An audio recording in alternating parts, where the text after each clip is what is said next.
YouTube.com/Tim Westwood TV. Yo, it's Tim Westwood TV up at Capital XTRA Common. My good friend from back in the day to now, family. Peace, brother. So good to see you. How are you? I am blessed, and it's so good to see you blessed that you're so well, man.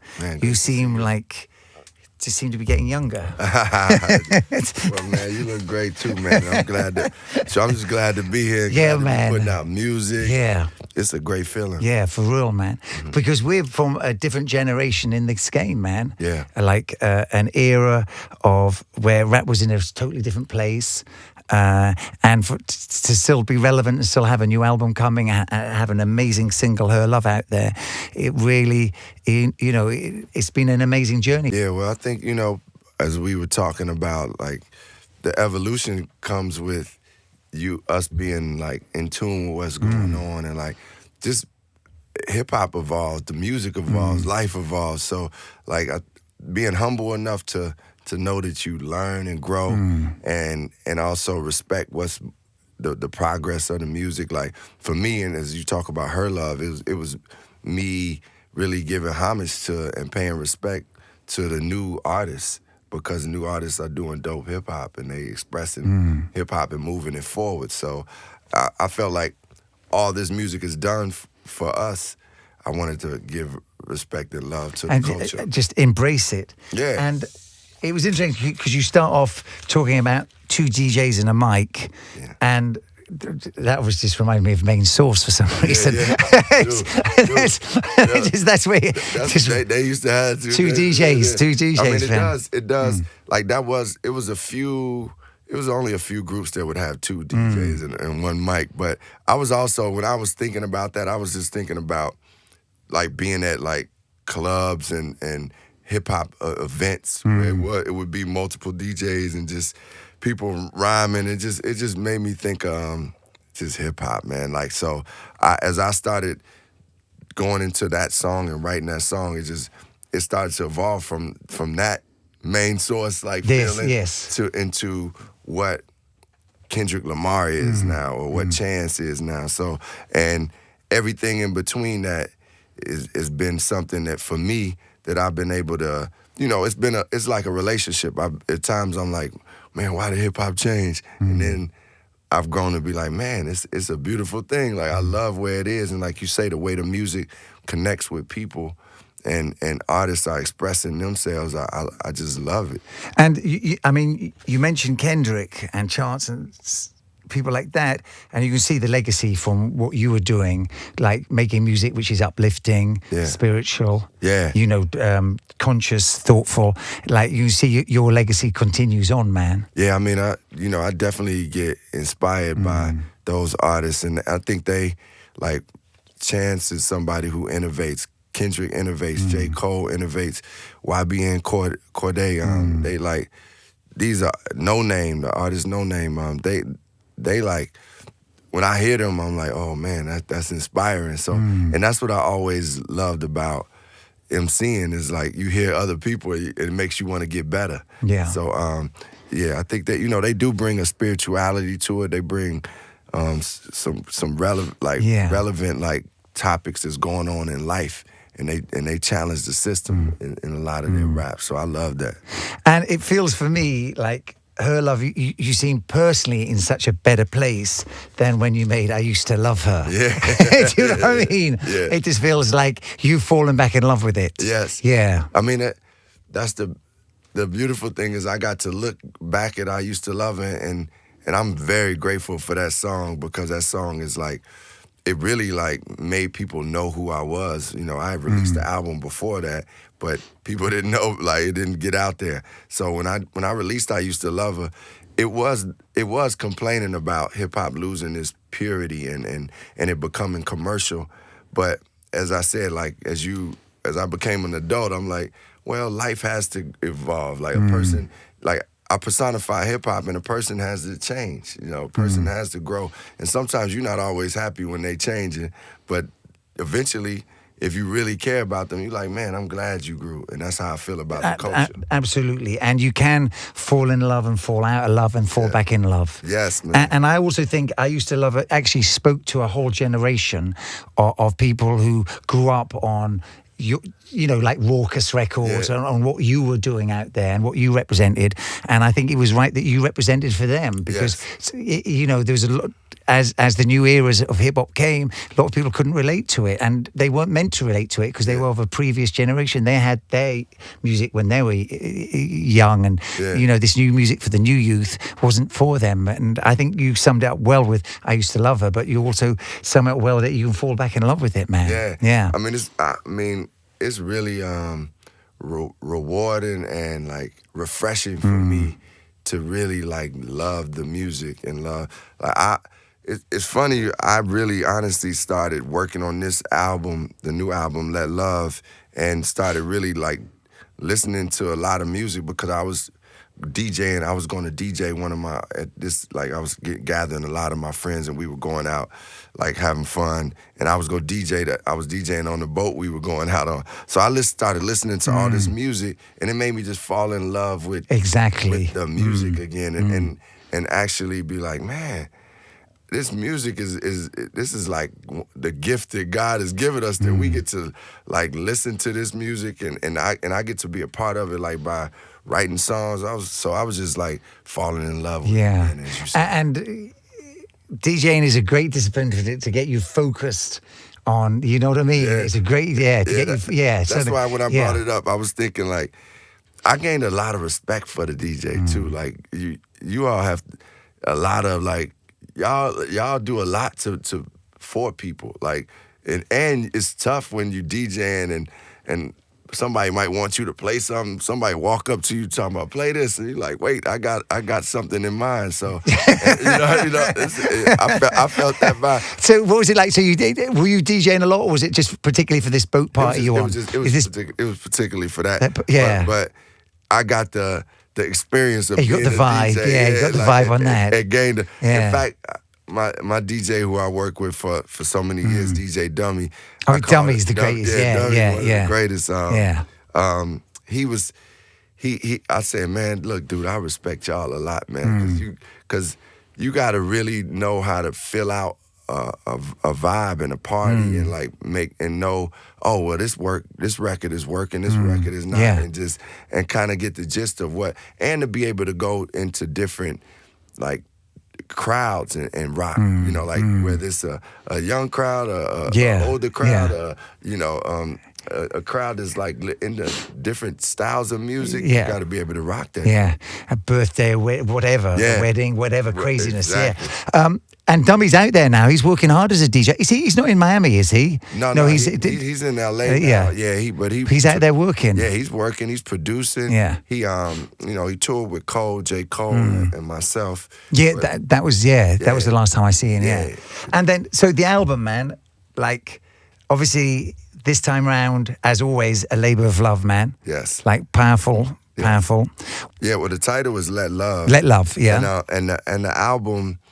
You know, the album actually was inspired. I wrote a book, and I released a book called "Let Love Have the Last Word," and I released it, and I was like, while before it was released, I sat down and thought about like, I was talking to my team, and we were talking. They said, "Man, you should do an EP that's like based on the book." Yeah. So I started really I got inspired by that because I was like, man, this theme of let love have the last word is something that I really believe in. Like, so I decided to, just start working on music, and that title gave me like a theme to work around. So the album is entitled Let Love, but it's not all about just love and romantic. It's love. It's like love for God, love for self, love for people, love for the music. Love, like that's why the song is Her Love. So and the album goes to all these different places beyond where the book went. But it was a great it was the incubus and a great inspiration for me to base this album on a book. Yeah, because the book is a very personal journey of yours, isn't it? Yes, and that was a very like, bare all, like revealing, your personal journey and all the trials and tribulations that you've personally been through as well. Yeah, well, yeah, like quite very open, quite painful. Yeah, in the book, I really, I open up about a lot of things, from therapy, talking about molestation, and it's, I talk about my personal experiences, with hopes that it can help heal others, or hope or inspire others to like seek out their own like self journey, and I really opened up because for me, books have always helped me. When I'm going through different stages of life, I kind of go to good books to like give me a foundation and give me some support, yeah. and different ways to think. So I really felt like I was grateful to be writing this book, because I felt like this is a way for me to also touch culture and touch people, and leave something that people can like go to, that could be practical to their lives to help them. Because I felt like a lot of things in the world was feeling divisive and feeling like anxiety filled and fear filled, and I'm like, man, I want to put something out to just create some optimism, and even as it tells tough stories, it still is like, man, this is how we get better. This is how I'm getting better, and I want to inspire others to do their work. Yeah, amazing journey, man. Yeah. And then you took it on tour. Yeah. So that must have been like a book tour, quite different things, and a lecture tour with that, and talks. Yeah, quite a different world, man. Yeah, that was it was a great thing to go on a book tour, because you touch people in different ways. Exactly. Like, it is you sitting down having talks. Exactly. Like people, and people come get their book signed. It's Yes. You're meeting real people who are part of, they talking and sharing their stories, and I really respect a lot, that a lot of people come out and open up to me about things that they've experienced.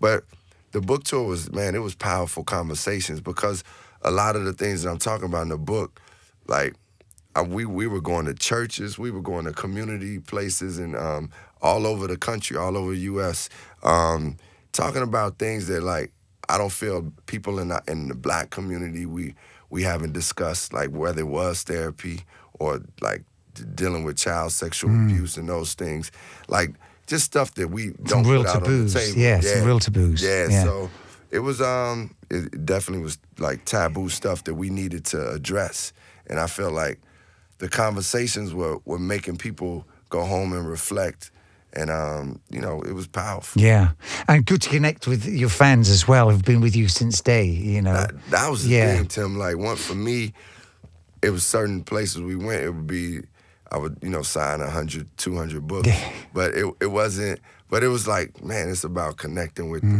the people. That's what made me be like, okay, this is worth it, because we've been on the book tour for like 7 weeks. So crazy. At a certain point, I was exhausted. I was like, yo, is this book moving for, like, is it still? Because we hit the New York Times bestseller. Congratulations, man. Yeah, which I was super grateful for. Yeah. But I was like, is this still pushing the book forward? Because we on this book tour. But then I had to like just recognize that, man, I'm just touching down with the people. Yeah. That's really what it boils down to. And these are people that have maybe supported me through music, maybe know me through films, and now, or just know me like, hey, I know Common and I want to go get his book. And if they show up, I want to make sure I get them love. Yeah.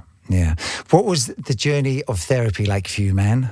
Man, it's been I still use it. I don't like, it's been a real powerful and enlightening journey for me, because like different things in my life that I felt like I was repeating in behavior and being in a cycle, I was able to identify and be like, nah, like because of therapy, I'm able to identify and be like, you know what, that's something from the past. I'm carrying baggage. Let me let me, like, I'm able to be more present and be myself and not operate with as much baggage and fear. And it's a process, man. That's what I'm talking about in the book and in the album, is like every day is, we work on ourselves. You know what I'm saying? Like every day it's sometimes you're gonna have new challenges and you're gonna have to face those things and figure out how to work through it. And I feel like love has been that prevailing factor for me. And that's what I'm hoping others apply. And like, I really learned a lot through therapy about just loving self and what God's love means, and how you don't have to put like a lot of value or you don't have to lessen yourself for others. So it's been powerful. It's amazing, man. And good to see you in such a good place, brother. Yeah, Not that I've ever seen you in a dark place. Yeah. I've never seen you like in a sunken place ever. But like, it's a powerful place, man. Yeah. And talking about that, the childhood stuff, the molestation and that must have been like that can like scar you forever, man. And like stuff like that, you have to get your strength back from that to recover, man. Well, yeah, I mean, it's something that is the most painful thing of all. I think it's, each person, everybody deals with that in their own way, and I respect that. Anybody who has been through, experienced that, and as a survivor of that, they deal with it in their own time and how they choose to deal with it. Or not deal with it. Yeah. For me, it was a situation of not dealing with it for a long time. It kind of wiped it out of my mind. And then, once I had to I actually came to grips with it because I was doing a film that was based on that. I was in a film called The Tale with Laura Dern. And when I was going through this scene of rehearsal, it must have been, the movie was based on it was written by a woman and directed by a woman named Jennifer Fox, who had experienced sexual abuse as a child. So it was her life story. And when I was in the rehearsal, it just, the memory came back to me that this happened to me. And it's been a process of. But that must have been a crazy moment for you. That must have been. That must have been like an overpowering, like, soul-destroying moment, man.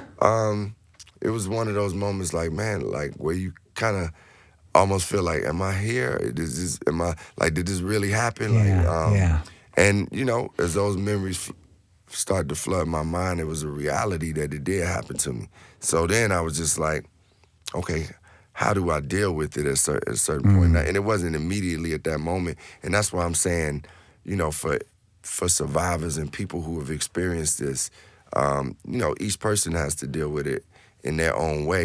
But I do, I told my story just to encourage others to heal, and especially because it's taboo as a man, as a black dude in hip hop to be talking about that is like, really, like, even when my friends first heard the song, I have a song that deals with the subject. It's called Memories of Home. And when my friends heard that song, they were really like in shock that I was talking about it. But I feel, in life sometimes you got to just step out there and for your own peace and your own like sanity and your own freedom. Like, because as you said, I feel more free now than ever. And more like myself, and I'm in a better place. And your music has always been like very personal, that's been your personal journey, and it's very truthful to yourself. Yeah. Yeah, I mean, the music, for me, the music definitely is since my first rap, it's been about expressing who I am, right? And as I got to learn, know myself more, I get to express that truth more. Like, this project is, for me, the new album, Let Love, is like, I call it like a Marvin Gaye DJ premiere, like in a way, because it does have that soulful, and like I'm telling my story the way those souls artists do. Yeah, and like hip hop artists struggle to tell that story. Well, some do, some like, but some of the artists that have affected the culture in the major ways do tell their stories. Like Tupac was somebody that, like, man, he was telling it from Dear Mama to, to even like Trapped. It was his own perspective and things he had been through. Kanye does it. I feel like J. Cole does it for sure. Like, Chance does it. I mean, and I think it's some artists within, like whether it's trap or the grime that like talk about what they experience. It just may not be sometimes it's not always like, okay, look, this is my personal story, and they might not announce it, but they telling their story. So I respect when it's something about when a person can tell their experience from like a uncut, like unapologetic way that resonates, whether it's a raw experience or whether it's a love experience or painful experience. You feel those. Well, really look forward to the album. We're really excited by that. And then obviously the tour in September. Yes. Coming through. We're coming through on coming the tour. Through on that. And like, I haven't toured in Europe in a long time. Yeah. I haven't been to London. I performed in London with the group I have that I'm a part of called August Green maybe about a year ago. But I haven't done my own tour in a minute, like, so I'm excited. Exciting times, man. Yeah. Exciting times. And you've got the catalogue from the new album to all the classics, man. Yeah, I'm definitely going to dig. Yeah. Oh, definitely. I'm digging the classics and then get to some of the newness. Yeah, exciting times, man. Yeah. Well, it's so good to see you, man. And it's, you know, so proud of where you are right now. And, you know, so glad we're all healthy, baby. Yes, brother. Yeah, Thank man. you. Thank you. Yeah, Great to man. see you. Thank you, family. Bless, Thank you, bro. Thank you.